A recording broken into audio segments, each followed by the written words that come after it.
Hello there, my name is Anna Nichenko, and now we will unveil the top news of recent days. Today, we get customary Russian greetings for the New Year's holidays with missiles and fighting drones. Last night, Russia attacked Kyiv, Kharkiv, Odessa, Lviv, Zaporizhia, and also Dnipro, Cherkasy, Mirgorod, Starokonstantinov, and other cities of Ukraine. The occupiers used Kinzhals, ballistics, S-300s, cruise missiles, UAVs, Ha-22 or Ha-32. About 18 strategic bombers launched Ha-101 and Ha-555. They use everything except calibers. Yuri Ignat, spokesman of the Ukrainian Air Force, on the air of the Ukrainian National Telephone.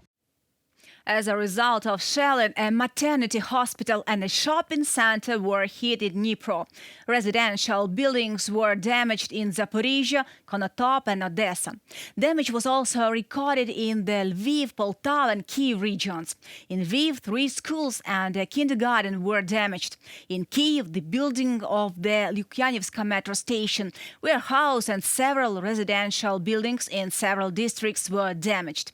In Kharkiv, as a result of the massive attack, despite destruction of buildings, there were problems with electricity supply. At least 18 people died, more than 100 wounded, including at least 2 children, 6 and 8 years old. According to the preliminary results, the enemy used 158 death missiles and drones against Ukraine this night. The defense forces of Ukraine destroyed 114 air targets, 27 attack UAVs, and 87 cruise missiles. The Russian attack could have been much more powerful if the defense forces hadn't destroyed the ammunition on board of the landing ship Novocherkassk the day before. Therefore, attacks on military targets in the enemy rear are a necessity. However, Ukraine needs long-range missiles and drones to implement them. Pro-Russian and propaganda media have already started talking about whether this is a revenge for the downed military planes or the sunk large amphibious assault ship. It is strange to hear about this, since Ukraine destroyed Russian military facilities and Russia is hitting civilians. Does that surprise anyone else? A year ago, on December 29th, Russia launched 69 missiles at Ukrainian cities. Back then, of course, the situation was different. During October, November, and December, the occupiers repeatedly carried out massive strikes on our power system. This year, they probably ran out of missiles and had to accumulate them. Accumulated, launched. What did they achieve? Again, kill and injure dozens of civilians. Russia has once again confirmed its reputation as a terrorist state.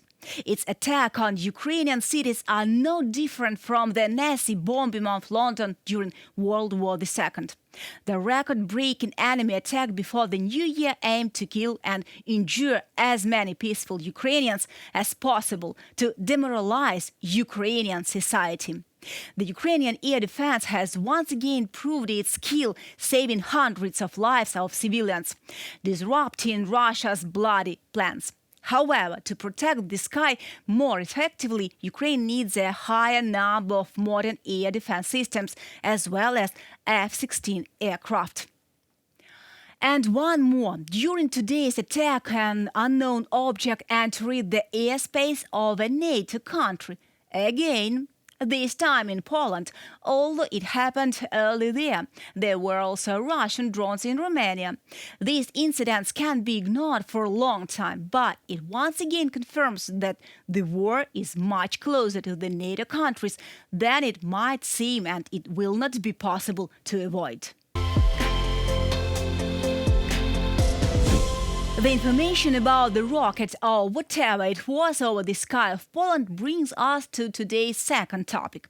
A number of European politicians, as well as Martin Weijnen, the commander-in-chief of the Dutch army, called on their governments to prepare for the prospect of repelling Russian aggression. Russia's aggression against Ukraine is only one and so far the most active front of the Kremlin's global offensive against the West and international law, civilized international relations and security. Moscow openly threatens Western countries with war, and these threats should be taken as seriously as possible. Russia cannot cope with Ukraine not because it is weak, but because Ukrainians are heroically resisting and refusing to surrender. For other countries, the Russian Federation still poses a serious military danger. The allies are helping Ukraine a lot, but currently, this cooperation doesn't yet look like a monolithic alliance to repel Russians, which prompts the Kremlin to continue the war. No one in the world has more experience in repelling Russian aggression than Ukraine. Considering this experience and enhancing Ukraine's capabilities with the help of allies are key factors in the victory of democracy. For the next year, we have set ourselves crystal clear goals in terms of artillery, drones, missiles and armored vehicles. One of our major political results this year is an agreement with our partners, particularly the United States, on production of weapons, establishment of new production facilities, localization in Ukraine, expansion of the repair base. All this contributes to Ukraine's defense and economic robustness. By the way, some mass media wrote that Putin is proposing a truce or ceasefire through unofficial channels. Today we saw what kind of truce Putin is preparing.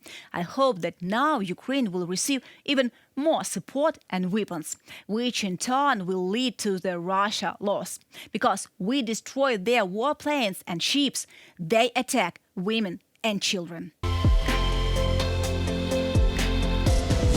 Ukraine survived another year of the full-scale invasion, destroying the dreams of the Russians about the Blitzkrieg. Russia has achieved nothing at the front except big losses of its soldiers and military equipment. The 22nd month of the war, according to the Ukrainian General Staff, turned out to be a record month for the number of eliminated Russian military personnel. More than 30,000 soldiers and officers were eliminated in a month. It is a little more than 1,000 per day on average, which accordingly suggests that the intensity of Moscow's offensive actions is very high. This is also reflected in the loss of almost 400 of tanks and 6,500 of armored vehicles. And despite the difficult situation and the enormous efforts of the Russians, the front line has not changed much in December. There were also meetings, in particular with the Minister of Defense on the development of our defense forces, specific things that need to be done, and we will do them absolutely to preserve our strength and to have the necessary arguments in a conversation with our partners. Increasing Ukraine's own capabilities and maintaining the consolidation of the world is our task. The task of the entire state and everyone who works for it. Today was also the year-end meeting on negotiations on security commitments for Ukraine. The team of the office, the government, there is a core declaration of the Group of Seven, the Vilnius Declaration. 30 states have already endorsed it. Bilateral work on commitments has begun, and we will continue next year. And next February will be a decade since the start of Russian aggression. Every day for Ukrainians is the day of struggle, invincibility and faith in victory. Ukraine has settled into the wartime rhythm and is readjusting for a long confrontation with the aggressor. The capacities of the Ukrainian military-industrial complex are launched. The resources and reserves of the country are optimized. Ukraine is preparing the necessary margin of safety. Throughout the year, the defense forces had brilliant achievements. Ukraine cleared the sea from the enemy fleet and launched a grain corridor, strengthened the protection of the sky. The military campaign of 2023 was a lesson for both Ukraine and its allies. Future combat operations are planned with lessons learned in mind. That concludes today's video. Thank you for watching. Stay updated, comment, like and subscribe to our UATV English channel for more news from Ukraine. Your support really matters. See you.